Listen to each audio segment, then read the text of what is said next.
তার যারা হচ্ছে এনিমি আছে তার হচ্ছে বদনাম গাইতেই থাকবে।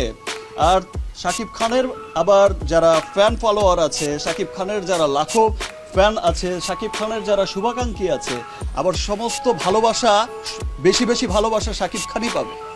এটাই বা আমি আজকে শাকিব খান, কালকে আমার জায়গায় অন্য কেউ আসলে সেই পাবে, এটাই স্বাভাবিক। এই যে আমার পার্সোনাল লাইফের বিষয়টা, বুবলি বিষয়টা যেটা বললেন আপনি, আমার পার্সোনাল লাইফের এই বিষয়টা উঠে আসার পরই বা জানার পরেই কিন্তু একটা মহল আমার পেছনে লেগেছিল। তারা কিন্তু আর অন্য কোনো কিছু, তারা অনেক কিছু সাজাতে চেয়েছিল কিন্তু কিছুই কিন্তু পারেনি। তারা ভেবেছিল শাকিব অধ্যায় এখানেই শেষ করছে, তা কিন্তু আর হলো না।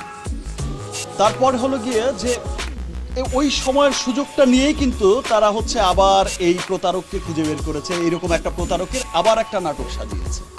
সো আমি দেখা যায়, দেখেন আমি কখনোই খুব একটা মিডিয়ার সামনে আসি না, খুব একটা সোশ্যাল মিডিয়ায়ও থাকি না।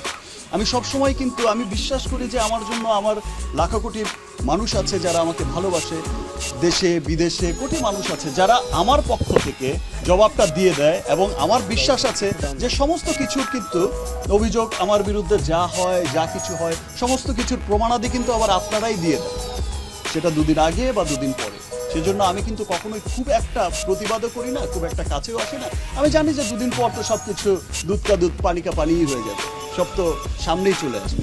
আমার কাছে ওই গুবলিশ বা ওই আবার পার্সোনাল লাস্ট ইস্যু কিছুদিন পর মনে হয়েছে যে ধৈর্যের একটা সীমা আছে।